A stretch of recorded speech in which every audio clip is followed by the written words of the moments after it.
আসসালামু আলাইকুম। আজকের সর্বশেষ সংবাদ জানাবো আমি নুসরাত। প্রথমেই জানিয়ে দেব সংবাদ শিরোনাম। শহীদুল আলমদের বহনকারী কনসিয়েন্স জাহাজ আটক, নিশ্চিত করল ফ্রিডম ফ্লোটিলা। গাড়ি চাপায় হেফাজত নেতার মৃত্যু, চট্টগ্রামে সড়ক অবরোধ। গোপালগঞ্জ থেকে ঢাকা আসা নিষিদ্ধ ছাত্রলীগের 11 নেতাকর্মী গ্রেফতার, জানালেন পুলিশ। যুদ্ধের সমাপ্তি, ইসরায়েলি বাহিনীর পূর্ণ প্রত্যাহারের নিশ্চয়তা চায় হামাস। সর্বশেষ জানাবো সবকিছুরই শেষ আছে, আদালত চত্বরে সাংবাদিকদের উদ্দেশ্যে পলক। শিরোনাম শুনলেন, এবারে বিস্তারিত।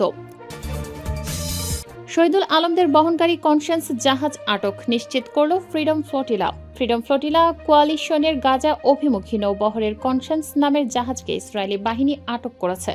জাহাজে 93 জন সাংবাদিক, চিকিৎসক ও অধিকার কর্মী আছেন। এর মধ্যে বাংলাদেশের আলোকচিত্রী শহীদুল আলমও রয়েছেন।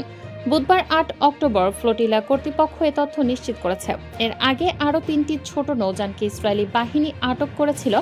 বাংলাদেশে আলোকচিত্রী শহীদুল আলম ফেসবুক ভিডিও বার্তায় জানিয়েছেন, জাহাজটি মাঝ সমুদ্রে ইসরায়েলি বাহিনীর দ্বারা আটক করা হয়েছে এবং তিনি অপহরণের শিকার হয়েছেন। ইসরায়েলের পররাষ্ট্র মন্ত্রণালয় সামাজিক যোগাযোগ মাধ্যমে এই অভিযান নিশ্চিত করেছে। তাদের দাবি, বৈধ নৌ অবরোধ ভাঙা এবং যুদ্ধাঞ্চলে প্রবেশের প্রচেষ্টা ব্যর্থ হয়েছে। জাহাজ এবং যাত্রীদের একটি ইসরায়েলি বন্দরে স্থানান্তর করা হয়েছে। সবাই নিরাপদ এবং সুস্থ দ্রুত ফেরত পাঠানো হবে। কনসিয়েন্স জাহাজটি ফ্রিডম ফ্লোটিলা কোয়ালিশন এর 1000 ম্যাডিলেন্স টু গাজা উদ্যোগের অংশ।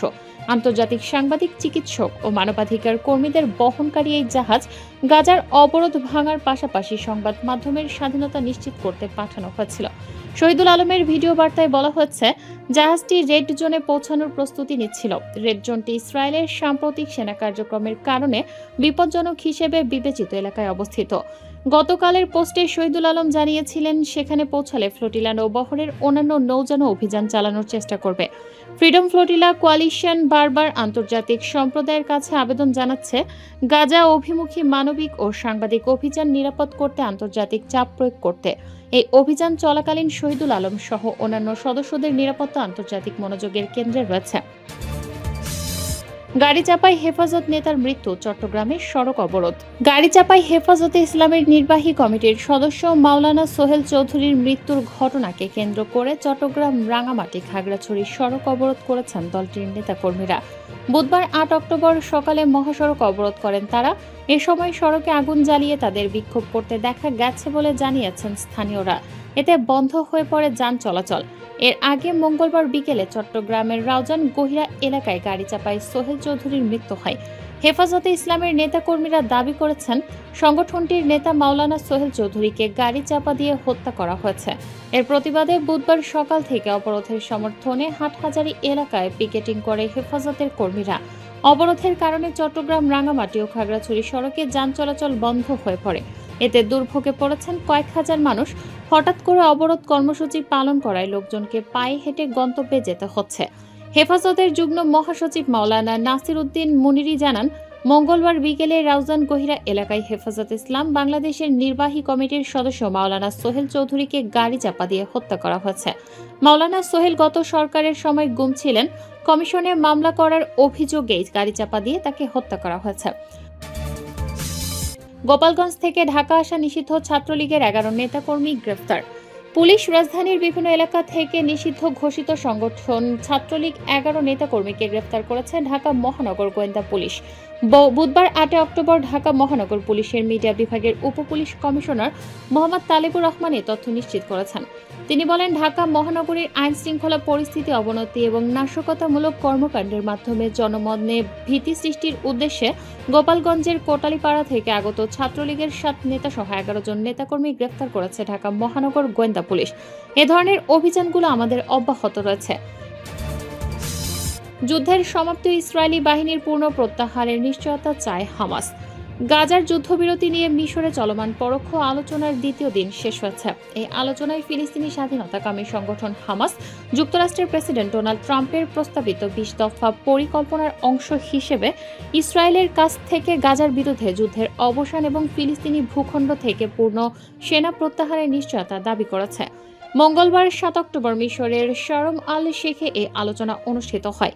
এদিকে গাজা যুদ্ধ শুরুর দ্বিতীয় বার্ষিকীতে হোয়াইট হাউসে দেয়া এক বক্তব্যে ট্রাম্প বলেন, গাজা চুক্তির বাস্তব সম্ভাবনা রয়েছে।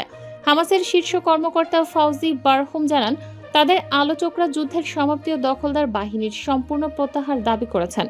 তবে ট্রাম্পের পরিকল্পনায় ইসরায়েলি সেনা প্রত্যাহারের কোনো স্পষ্ট সময়সীমা নেই।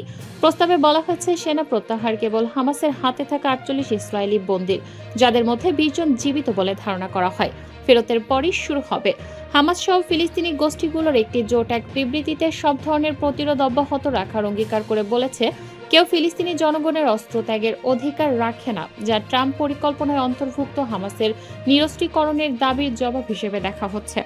আলোচনার পর আল জাজিরাকে নাম প্রকাশে অনিচ্ছুক এক হামাস কর্মকর্তা জানান, বন্দিমুখী ধাপে ধাপে হবে এবং তা ইসরায়েলি বাহিনীর প্রত্যাহারের সময়সূচির সঙ্গে সংযুক্ত থাকবে। মঙ্গলবারের আলোচনায় মূলত বন্দি মুক্তির সময়সূচি ও ইসরায়েলি সেনা প্রত্যাহারের মানচিত্র নিয়ে আলোচনা হয়েছে বলে জানান তিনি। মিশরের রাষ্ট্র সংশ্লিষ্ট আল কাহেরা নিউজের বরাত দিয়ে বলা হয়, হামাসের শীর্ষ আলোচক খলিল আল হাইয়া জোর দিয়ে বলেছেন, হামাস প্রকৃত নিশ্চয়তা চায় যে যুদ্ধ শেষ হবে এবং আর পুনরায় শুরু হবে না। তিনি ইসরায়েলের বিরুদ্ধে পূর্বের দুটি যুদ্ধবিরতির লঙ্ঘনের অভিযোগও তোলেন।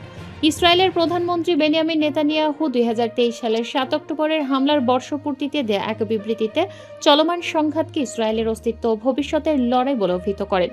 তিনি বলেন, ইসরায়েল তার যুদ্ধের লক্ষ্য অর্জনে কাজ চালিয়ে যাবে, যার মধ্যে রয়েছে সব বন্দীকে ফেরত আনা, হামাসের শাসনের অবসান ঘটানো এবং গাজাকে ইসরায়েলের জন্য আর হুমকি না হতে দেয়া। যদিও পার্থক্য থাকলেও আলোচনায় কিছু অগ্রগতি হয়েছে বলে মনে করা হচ্ছে এবং উভয় পক্ষই ট্রাম্পের প্রস্তাবিত পরিকল্পনার কয়েকটি অংশের সম্মতি দিয়েছে। মধ্যস্থতাকারী দেশগুলোর মধ্যে কাতার, মিশর ও তুরস্ক আলোচনায় নমনীয় অবস্থান নিচ্ছে। কাতারের পররাষ্ট্র মন্ত্রণালয়ের মুখপাত্র মাজেদ আল আলমারি জানান, তারা আলোচনার গতি প্রকৃতি অনুযায়ী নতুন প্রস্তাব তৈরি করছেন এবং বুধবার কাতারের প্রধানমন্ত্রী শেখ মোহাম্মদ বিন আবদুল্লাহ রহমান আল খানি মিশরে অত্যন্ত মধ্যস্থতাকারীর সঙ্গে যোগাযোগ দেবেন। সেখানে যুক্তরাষ্ট্রের পক্ষ থেকে থাকবেন স্টিভ উইটকফ ও জ্যারেড কুশনার। তবে যুদ্ধ শেষ হলেও গাজাকে পরিচালনা করবে এবং কে পুনর্গঠনের ব্যয় বহন করবে, এসব প্রশ্ন এখনও অনিশ্চিত।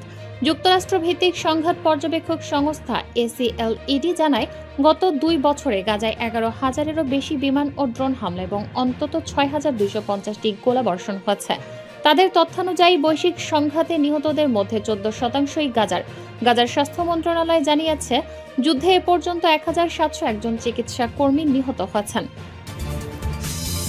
সবকিছুরই শেষ আছে, আদালত চত্বরে সাংবাদিকদের উদ্দেশ্যে পলক।